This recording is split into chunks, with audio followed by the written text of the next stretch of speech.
The last person who manipulated you wasn't smarter than you. That's what makes it worse.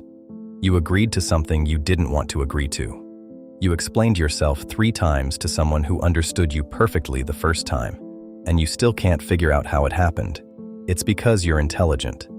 And the things that make you smart, your ability to see other perspectives, your need to be fair, your habit of thinking before you react, those are the exact same things that make you easy to manipulate. Not naive people, not gullible people, you. And it's not a flaw in your character, it's a pattern, one that someone learned to use before you learned to see it. Intelligent people are good at seeing other perspectives. You can understand why someone might behave a certain way. You can build a charitable explanation for almost anything. You give people the benefit of the doubt, not because you're naive, but because you're fair. In most situations, this is a strength. In the presence of someone who is testing your boundaries, it becomes a liability. Someone cancels on you for the 3rd time. Instead of registering the pattern, you build them an excuse. They're busy. They're going through something. You'd want someone to be patient with you, so you say, "No worries," and you mean it. And the next time they cancel, you build another excuse, and another, and somewhere around the 5th or 6th time, you realize you've been managing their behavior for them, and calling it empathy, because the ability to understand why someone is being unreasonable can quietly slide into accepting unreasonable behavior. You tell yourself they're having a bad day. You tell yourself they didn't mean it like that. You tell yourself you're overreacting. You're not overreacting. You're doing what intelligent people do. You're thinking. And they're counting on it. Intelligent people also value being fair. You don't want to misjudge someone. You don't want to be the person who overreacts or makes accusations without evidence.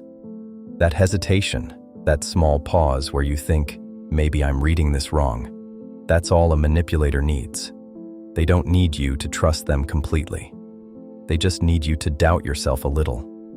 And that pause, that moment of self-doubt, that's the opening.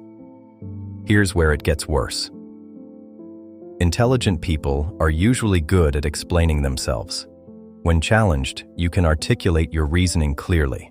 You can lay out your logic step by step. But this becomes a trap when someone questions you not to understand, but to exhaust. If you're the kind of person who feels compelled to explain until the other person is satisfied, you can be kept explaining indefinitely. You'll rephrase. You'll add context. You'll try a different angle. You'll offer more detail than you ever intended to share. And somewhere in the middle of all that explaining, you've lost track of the fact that you answered, completely and sufficiently, in your first sentence. They'll say, "I just don't understand why you'd do that." And you'll explain. Then they'll say, "But that doesn't make sense." So you'll explain differently. Then they'll say, "I feel like you're not hearing me." And now you're not defending your decision anymore. You're defending your character. That's not a conversation. That's a ratchet. And it only turns one direction. And the last piece. Intelligent people have usually succeeded in life by working harder, by thinking more carefully, by being more accommodating than the people around them. These are strategies that work in fair environments. School, structured workplaces, relationships between equals. But they create patterns, and patterns can be exploited. If you've always solved problems by trying harder, you will try harder when the problem is a person who benefits from your effort. You'll be more patient, more understanding, more willing to give them another chance. And every time you do, you're not solving the problem, you're deepening it. None of this means intelligence is a weakness. It means the strategies you built for fair environments don't work in unfair ones. The issue is not that you think too much. The issue is that no one ever taught you to recognize when thinking isn't the solution. When someone is testing you, probing for how you respond to guilt or questioning or disappointment, the answer is not to think harder. The answer is not to explain better. The answer is not to be more understanding. The answer is to recognize that you're being tested. Here's what a test looks like. Someone says something slightly unfair to you. Not outrageous, not aggressive, just slightly off. Maybe they question a decision you already made. Maybe they express disappointment in a tone that feels heavier than the situation deserves. Maybe they say, "I just thought you'd be the kind of person who would help." Now, if you rush to reassure them, if you immediately start adjusting, explaining, offering more, you just told them something. You told them that guilt works on you. You told them that the threat of their disapproval is enough to change your behavior. You didn't say those words, but your response said it for you, and they will use that door again. Not because they're evil, not because they sat down and planned it, but because it worked, and people repeat what works. Seeing the test means pausing before you respond, not to think of a better argument, not to figure out how to make them feel better, but to ask yourself one question: am I responding to what they said or to how they made me feel? If the answer is the feeling, the guilt, the pressure, the fear of disappointing them, you found the test. And now you can choose not to take it.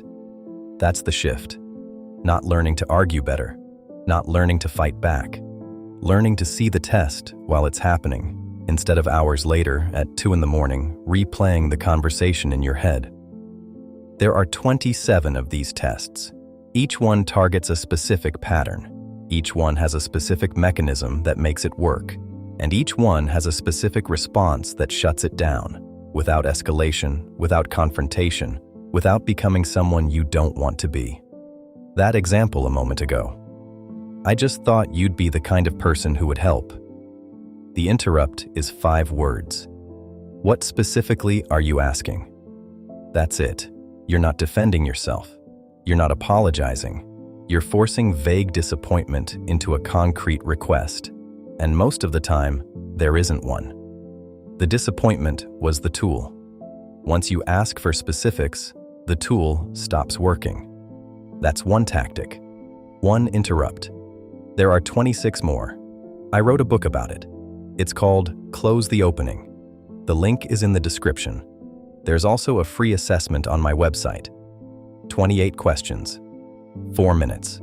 It tells you exactly where pressure enters your conversations, your specific entry point. The link for that is in the description too. Next video, I'm going to show you the 5 things manipulative people say in the first 10 minutes of a conversation, and once you hear them, you won't be able to unhear them.